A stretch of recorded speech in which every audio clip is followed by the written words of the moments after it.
While George says these declines could be related to the numerous issues the county has faced over the last several years, including the ones here at Collins Middle School, he believes they're directly related to the decline of the Southern Coalfields economy, noting both McDowell and Boone counties have cut almost double the number of positions from their educational payroll. Christian Williams is a 9-year-old autistic kid who currently goes to Daniels Elementary School.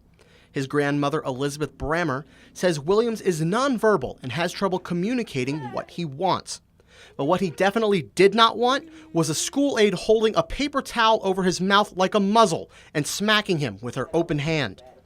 Those details come from a report the DHHR sent to Brammer a few weeks ago after the agency investigated the September 29th incident involving her grandson and aide, Melissa Bennett.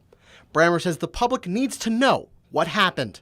The severity of what happened to Christian, it needs to be out in the open. This was done right in front of people. She had been his aide for I don't know how long. There's no telling how long that she had been abusing him. Brammer says when the incident first occurred, Daniels Elementary called her. However, she says that Daniels Elementary said the incident was minor and that Christian was okay and she did not need to come out to the school. She did not find out how bad it was until a few weeks ago, just before Thanksgiving, when she received the DHHR report in the mail. The reason I'm so angry about it now is because they should have told me the severity of it, the severity of this in the beginning. Brammer says she is meeting with Raleigh County officials on Friday to discuss a potential school switch for Christian. But she says switching schools is not the right move and could in fact harm her grandson. Christian is nonverbal. He has a pretty low IQ. Changes, he has a really hard time with changes. While she doesn't know what she wants to do regarding the school, she does know what she wants to happen to Bennett. She should not be allowed to work anywhere around children. In Daniels, I'm Jared Adkins for Newswatch. Those who have depression say it is a disease you have to manage rather than cure. When we spoke to Haley Becker on Wednesday, she said her main management methods are drawing and acting.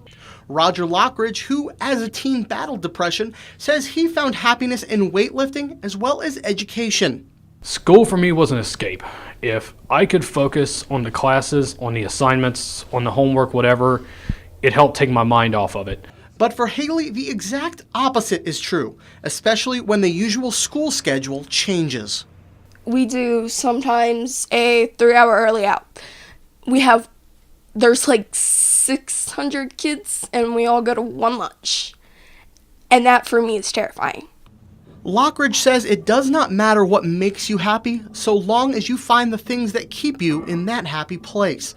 For Lockridge, it's weightlifting, but he says it could be practically anything for anyone else with depression. Whether it was fitness in my case, whether it's technology in anybody else's, any other sport, any other endeavor, if it's something that initially makes you happy, follow that and pursue it strongly, commit to it. Dr. Hamlet Smith agrees and encourages parents to help in any way they can. Stay connected to kids. Coach basketball, coach dance, coach cheerleading. Get involved in these teenagers' lives. They're struggling with things that we don't realize are such a big deal. But I think everybody goes through depression better if they have a supportive network. Haley certainly has that through her mother, Teresa. The biggest thing that I could tell you about having a child with depression is you never know what mood they're going to be in. You just got to be there regardless. There to listen, there to help her through her everyday activities. Just talk to somebody. If you have to go to your parent and say, look, I think I need some help.